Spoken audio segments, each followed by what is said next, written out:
Good morning, everyone. Yes, I know, this is another Kia, but I really thought this one was really cool. So, I got the key right here. Again, side buttons. This is a 2023 Kia Sportage Hybrid. This is the LX trim level, so you do get some creature comforts, but not everything. I love these new daytime running lights with this new body style. Headlights are right here, but you got the daytime runners right there. This is finished in Fusion Black with a black interior. Hybrid wheels are really cool too. Not much room for air to get in there, but that's how a lot of hybrid and EV wheels are. I actually really like the look of this. The look is pretty, not like anything else I've really seen. The headlights and taillights are very, very unique. Sorry, it's a little windy today. Gonna unlock this. I gotta get used to these side buttons. Manual lift gate. Not power operated. A lot of room back here. You can put the seats down this way with these handles here. Spares underneath here. I'll put that seat back up then.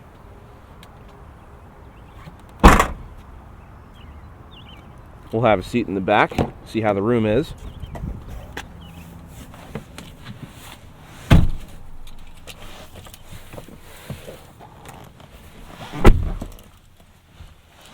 That wasn't reclined back all the way, but that's okay. You have a ton of room back here. Got your own vents, some storage. Got cup holders here. You do get cloth with the LX, not leather. Very nice. Again, seats are very, very comfortable. The door handle design is very unique too. I like that. All right, let's pop the hood, like always. So like I said, this is a hybrid. Oh, gotta use that. So this is a 1.6 liter turbocharged 4-cylinder paired to the electric motor, of course. It has 227 combined horsepower and 258 combined pound-feet of torque. It is paired to a 6-speed automatic, and fuel economy, of course, being a hybrid, is pretty awesome. You average about 38 miles a gallon combined. It's actually 38 in the city and 38 on the highway as well. So they're pretty even around town and on the highway, with it being the hybrid. All right, let's hop in. You can see the metallic here. I know the car is kind of dirty, but you can see besides the pollen, you can also see the metallic in the paint there. All right. I'm going to move this down a little bit. Steering wheel feels pretty good. Just like the Stinger almost, only it's not flat bottom. So this is turnkey. The LX is turnkey, not push button. And then when you turn it,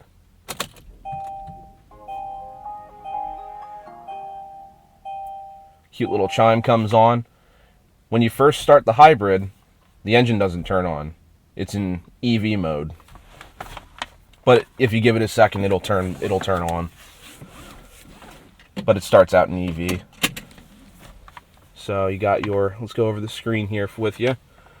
So we're home. You got your radio. You could do Android Auto, Apple CarPlay, all that fun stuff.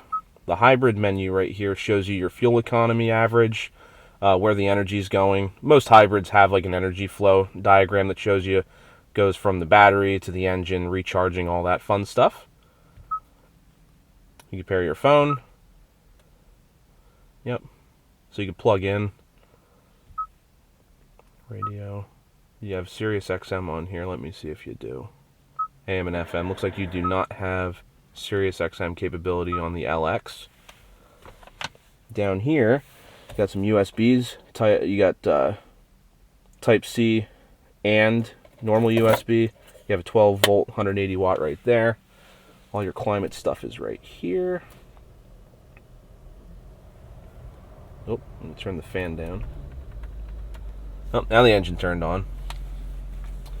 You got your downhill descent control, auto hold. These are your parking sensors. You can turn them on and off. This is your cameras. If you press that button, you can look at your cameras without being in reverse. And you can look at it from the back or from the top to see where you're going. You can switch your drive mode here. So you can do Eco, which that's what I'm going to be mostly driving in. Sport, Smart, and Snow. And then if you press it down, right now it's front wheel drive. It locks in the rears as well, so now it's all wheel drive. Oh, now we're back to EV because I didn't use the engine at all yet. You got your heated seats right here. You can notice there's a couple empty spots here because the higher trim levels have a few more features in them. However, this does have the safety suite in it. It does not have blind spot monitoring, but it does have adaptive cruise control. It does have lane centering, and we'll test that stuff out on the highway. And then there's also paddle shifters back here if you want to change gears. So now what we do is, we're ready to go now. We're going to just twist this. Now we're in drive. Same thing with reverse. Then we're in reverse, neutral, drive, and then this is park. All right. And then it stays put until you, it's auto hold, so it stays put until you put the gas on. Now it'll go.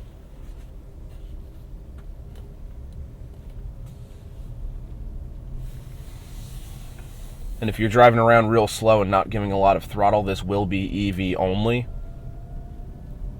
You can hear the electric motor whining a little bit.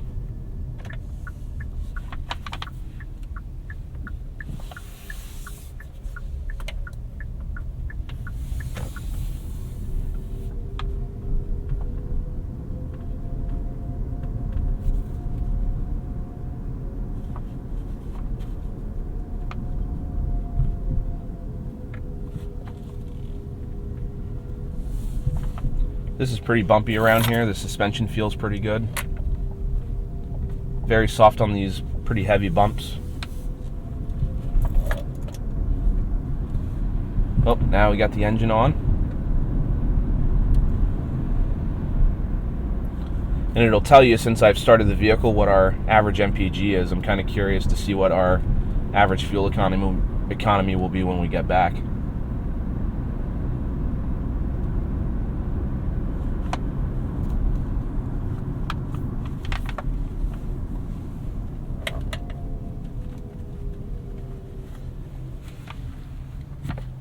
Right.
I can feel the lane centering working.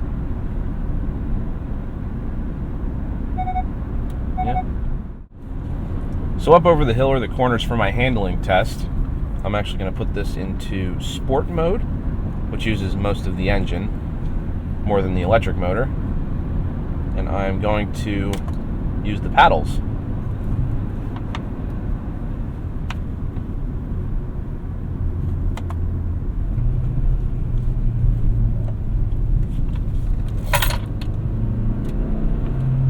Good torque.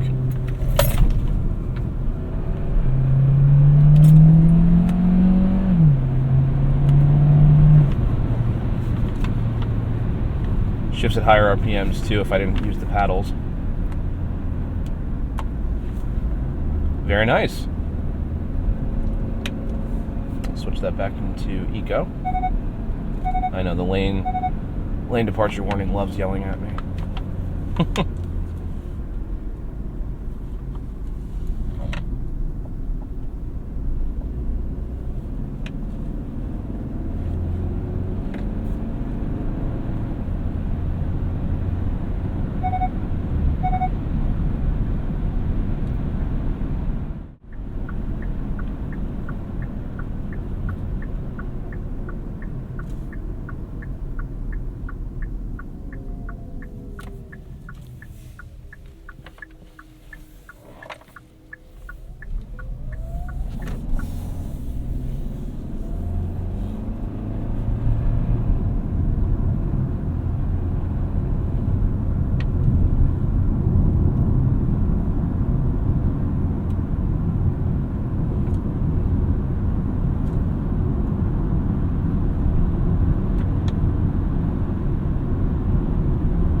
So we're gonna get on the highway here.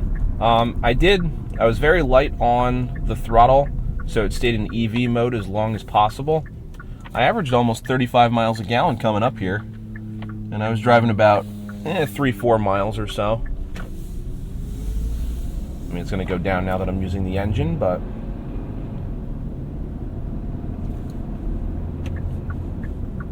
all right.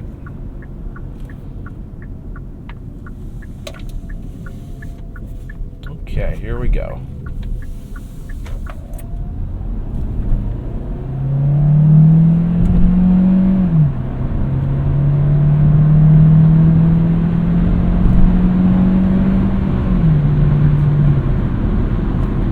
Left it in automatic mode that time. You can tell there's a lot of torque between the electric motor and the turbocharger.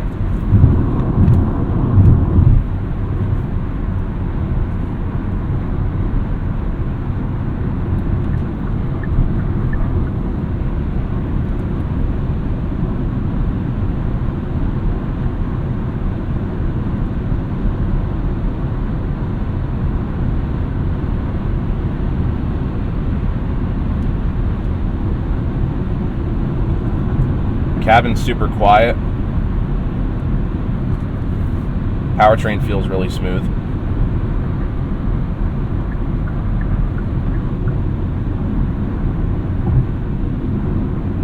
Build quality feels pretty stout. So hybrid SUVs, this ranks up there. Especially for something brand new. This car is like 30,000. I think the sticker was 30,590. So for 30 grand, you get a decent amount of features. You still have your bigger screen with Apple CarPlay, Android Auto. You still got heated seats.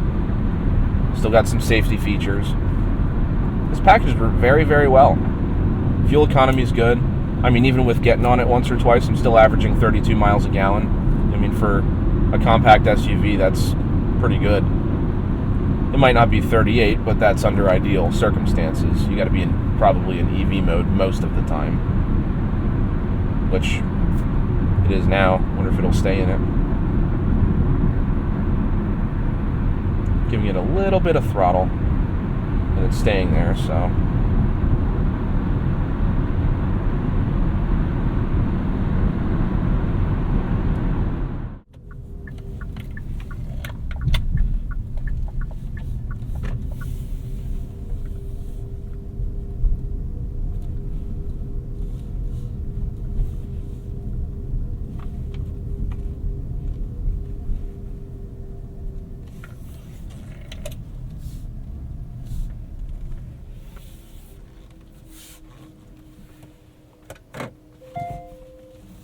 Look at the camera here. Even has a noise for backing up. Is that outside? That's funny. I couldn't tell if it was just in the cabin or not. All right, but it's in park. And that's it. Very, very cool. And we averaged over about an 11-mile drive. We averaged about 35.5 miles a gallon, which is pretty sweet. But yeah, if you definitely want like a compact, between compact and mid-size SUV that gets really, really good gas mileage, this would be a really good choice for anybody, really. It doesn't really break the bank. Like I said, this particular one's around like 30 grand, 31 grand. So it's definitely a viable option for people that want to get really good gas mileage without spending $50,000, $60,000 on, you know, Teslas or any other crazy hybrids out there. Very well packaged for the money. So really hope you guys enjoyed the video. And again, I always wanted to thank Blaise Alexander Chevrolet over in Muncy, Pennsylvania, for allowing me to look over their vehicles. I think that's a really awesome opportunity, so I really appreciate it. Thank you very much, and I will see you in the next one.